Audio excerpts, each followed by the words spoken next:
Hello, I'm Maria Almazan, Director of the Madrid School of Osteopathy. From the EOM and the entire team that makes up the school, I welcome you to this webinar where we are going to talk about the comprehensive training that we offer in osteopathy.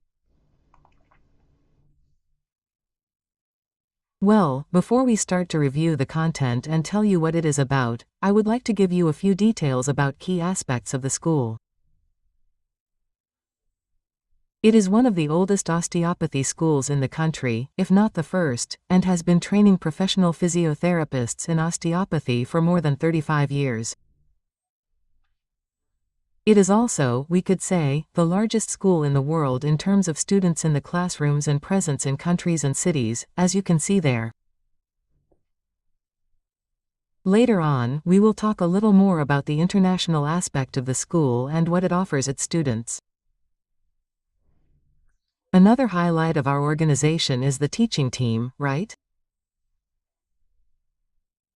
It is a professional body made up of more than 150 people, and well, they are all fellow physiotherapists and osteopaths who studied with us in the classroom and who at some point trained and pursued a teaching career, right? And it is very important to highlight that all the teachers are clinicians, something very relevant and fundamental in the work we do every day and what we teach, right?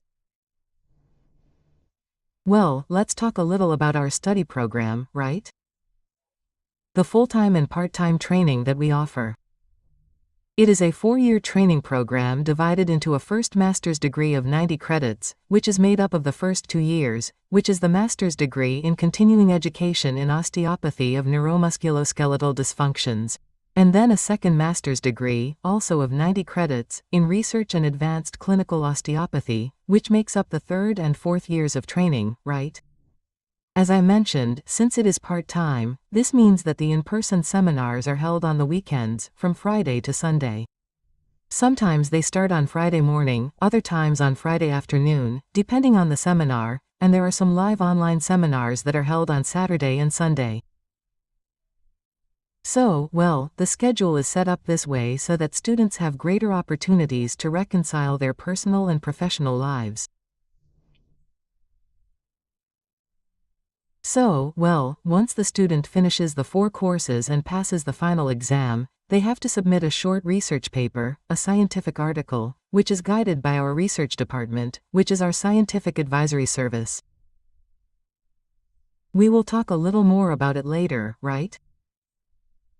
And once that paper is submitted and approved, the student obtains the degree in osteopathy, which would be the final qualification of the training.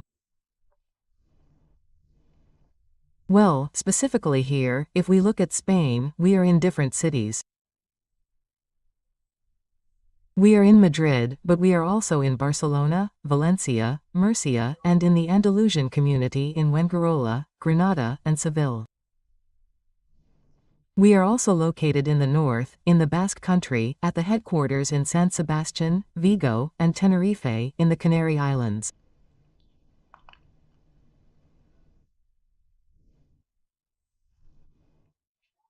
Well, it is worth noting that our training is blended and therefore has a very important online section, which is done through our virtual platform, which is a Moodle-type campus, and also that schedule of in-person classes that are held throughout the academic year, right?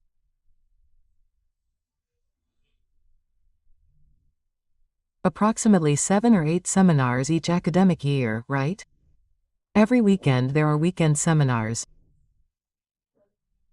Well, within the online campus, well, here are some examples, including, for example, our academic director Luis Palameque in one of our introductory online video presentations.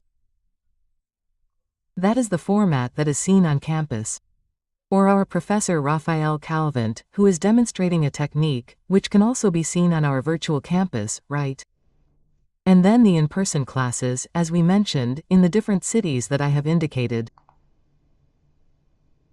Okay, let's talk a little bit about the academic program, right? Well, our first course always begins with the Methodological Foundations seminar, which would be like the introductory seminar to osteopathy, where you learn and get to know all the osteopathic concepts, right? It is a fundamental seminar and key to understanding the rest of the seminars, because in the end the student progresses course by course and it is like a whole process of continuing education, right? So, well, from there, the following seminars that will be seen in the first year, well, it is the musculoskeletal system by regions, and there, well, you can see, for example, the tonicolumbar region, ankle and foot, coxofemoral and knee, thoracic, costodiaphragmatic region, the cervical region and cervicobrachial neuralgias. And there is also an episode dedicated to the autonomic nervous system. In this case, we include one because it is a first part that is given in the first year, and in this case it is online live. The others are seminars that are done during class, right? In the classrooms with the teacher. Apart from this part of theoretical and practical content of these seminars, there are also some subjects that are given within the virtual campus in an online format. As you can see there, the radiology course, which is an interactive course that teaches about radiological anatomy and radiological pathology. There is also a seminar on the interrelationships of the neuroimmunoendocrine systems, in this case 1, because it is a subject that will be taught throughout the 4 years. Like research methodology, it is also covered throughout the 4 years and it is a subject that is somewhat essential, right, to then be able to carry out the research work that we have discussed. And finally, there is also a topic dedicated to strategies for a successful professional career, which is a small module on entrepreneurship and on how to carry out and develop your personal brand, right?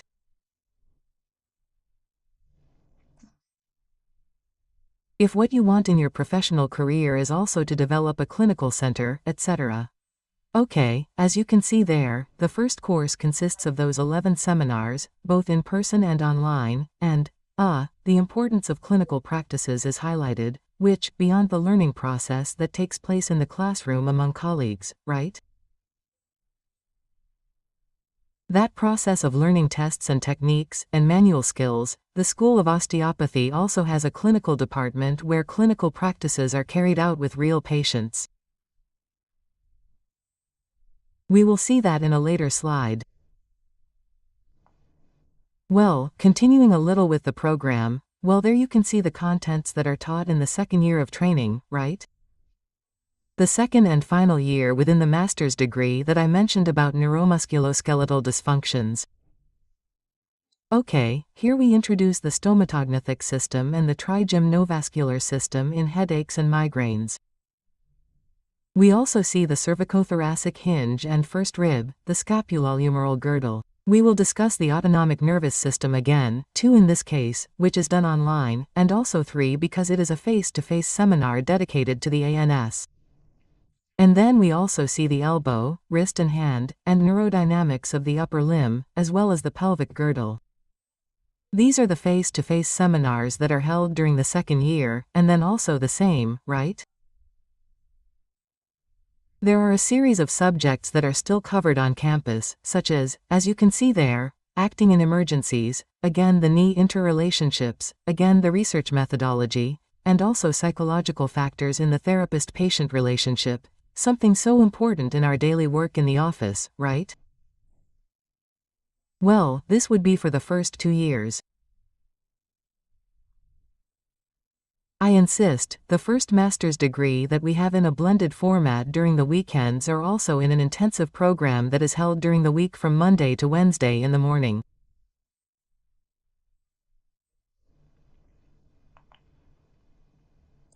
If we advance a little further in the academic program and continue, well, you can see here the contents of the third year, right? Here we delve deeper into the visceral system. You can see the cranial cervical hinge, right? C0, C1, C2. We enter osteopathy in endocrinology. A first live online course is given in this third level and we will see it again in the fourth. And then, within the visceral osteopathy section, in this course we will look at the stomach, duodenum and pancreas. We will look at the liver, intestines, heart, lungs, kidneys, bladder, lymphatic system. we will look at the cranial system, the sphenoid, occipital and parietal bones, and the mobilization of the neuron and also the temporal bone and otorhinolaryngology, right? Understanding it in terms of osteopathic dysfunctions. This is for the part, again, of in-person seminars that are seen in class, but then we also have other content that is seen throughout the course through the campus. So, let's go back to Radiology 3, again, Interrelationships of the Neuroendocrine Systems, Part 3 and Research Methodology, okay? Well, and now we're entering the program of contents that are covered in the last year, in the 4th year. So, we start with herniated discs, cervical, lumbar and sciatica. And within this seminar we dedicate an important section to the neurodynamics of the lower quadrant. Remember that in the upper quadrant, the neurodynamics of the upper quadrant occur in the elbow, wrist and hand in the 2nd year, right? We also see in visceral osteopathy we dedicate a seminar to gynecology and male and female pelvic floor. We also have a seminar on endocrinology Part 2, in this case it's online. And then we also have 2 seminars dedicated to pediatrics, one on osteopathy and the other on neonatal osteopathy. And within the cranial sections that are seen in the 4th year, we dedicate a space to ophthalmology and also to the frontal, ethmoid, and articular bones and boomer. And finally, a seminar that would be Part 2 of the stomatognathix system. Despite these seminars being held in person, we also have a series of contents that must be seen on campus. And then, again, interrelationships of the neuroimmunoendocrine systems, which would be like the last part of this subject, the same with the research methodology and a course on clinical radiology. Well, then, once the student goes through this entire process of contents and presents the article, they obtain the degree, right? Which would be that final degree that we mentioned in osteopathy. Very good.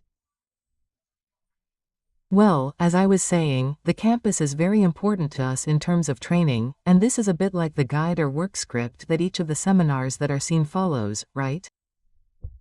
The first thing that the student will find, if we were to look at the first seminar at the beginning of the 1st year course, right?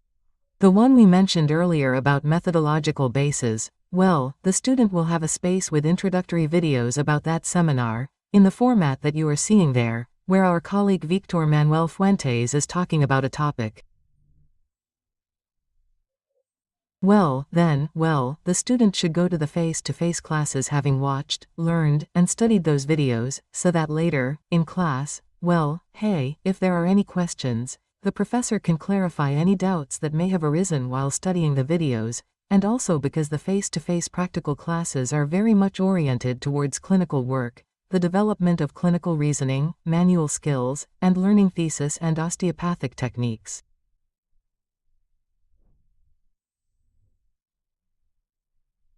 Therefore, all of these theoretical concepts are learned more on campus through these introductory videos. Well, the student will also have a set of PDF notes that correspond to the PowerPoint presentations that the professor will give in class and the videos that the student has recorded on campus. There will also be a section within each seminar on diagnostic tests, where all the videos related to the diagnostic tests that are learned in that seminar can be found, right? Well, that is to say, not only does the student learn and practice them in class, but they also have access to them on campus to view them as many times as necessary. The same goes for the section on osteopathic techniques. This is very important because in the end, learning is done through repetition, right? It is learning by repetition. Well, and then also, self-assessment exercises in each of these seminars, so that the student knows more or less how they are doing in their studies. If they are really acquiring or achieving the skills or objectives that we ask of them, right? In the knowledge section in the radiology course, which in this case, we find in the 1st, 2nd, 3rd and 4th years, as we have seen before throughout the development of the program, right? In the contents.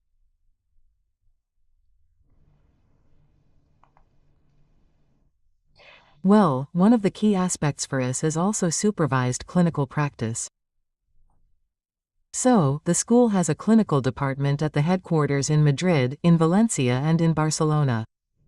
These are clinical departments where students go in small groups of 2 or 3 people and are supervised by a professor, who is always a professor at the school. They see real patients from the street. In other words, each day they come across different cases and very interesting work dynamics are established because they see clinical cases and work discussions between students from different groups.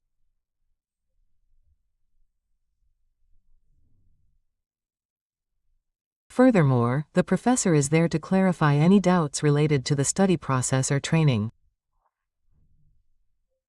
So, this clinical department is available to any student, not only from here in Spain, but also to any student who is in any of the locations in the world, right?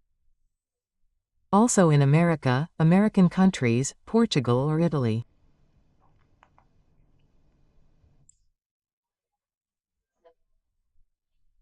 And as I was saying, we also have a research department that is responsible for managing and guiding students in the research work process and supervising each of the scientific articles that come in from students.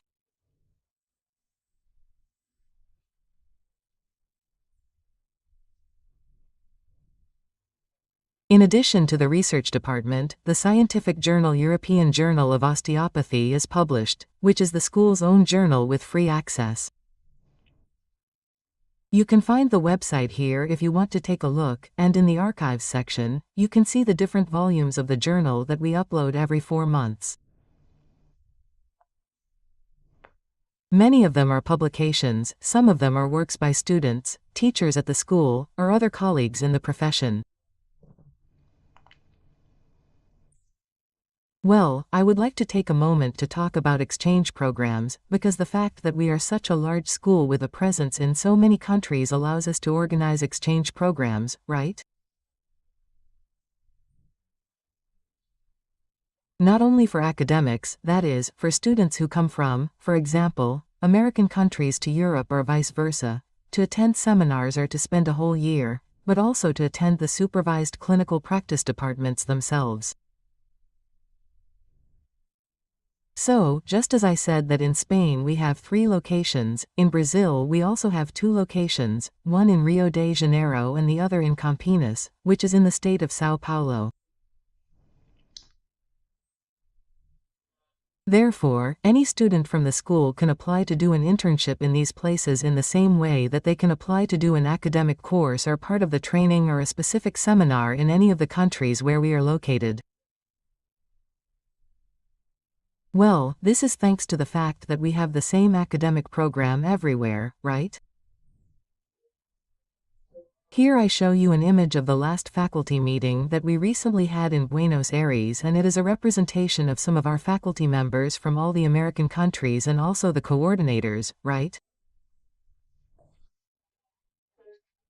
In addition, within this more international program that the school offers, students also have the possibility of participating in corporate social responsibility programs, that is, international cooperation projects, specifically in projects that we have open in Gambia and Senegal.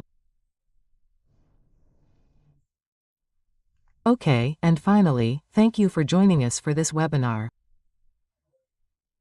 I hope it has cleared up any doubts you may have regarding our training program. I invite you to follow us on our social networks and also note that we were recently awarded an award for educational excellence for the best school of osteopathy studies. So, thank you very much and see you in the classroom.